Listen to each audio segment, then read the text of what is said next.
So I grew up in America. So every single time I go out the door, I check my pockets. I make sure I have my keys, my phone, my wallet, and other daily necessities.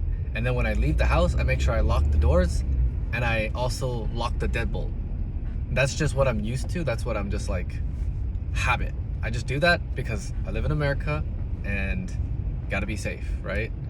When I went to China, I still was doing those things because it was like out of habit. I was just bringing things with me. I was locking my doors. I was doing all that stuff. And then one time, I had a fanny pack and I had all my valuables in there. I had all my money, I had my passport, I had my keys, I had everything, and I left it at a pool hall. I was playing billiards with my students, and I left it there. And I was like, oh no, I left it there. I couldn't go into my apartment because when I went back to my apartment, I didn't have my key. So I had to go all the way back out. I had to message my student. I had to be like, oh no, I don't have my keys. I don't have my passport. It's all there, all my bank cards and everything.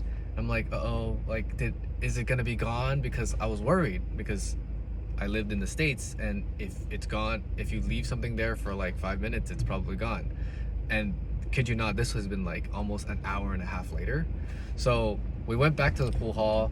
We looked around, and I went to that exact same couch. There were other people there. They were playing pool. They took our table. They're playing and stuff.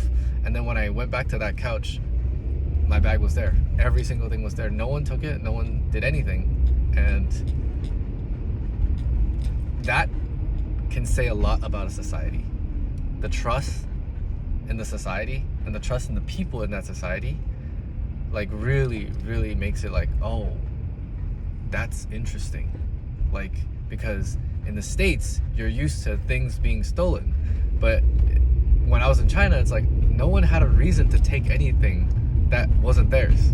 And if they find it there, they're actually going to give that to the shop owner and be like, oh, wait for this person to come back. And they're gonna like put it inside their desk, behind in the back, and wait for you to come back to get it.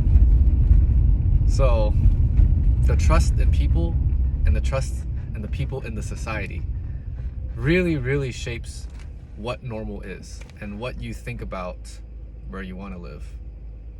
So yeah, see you in the next video.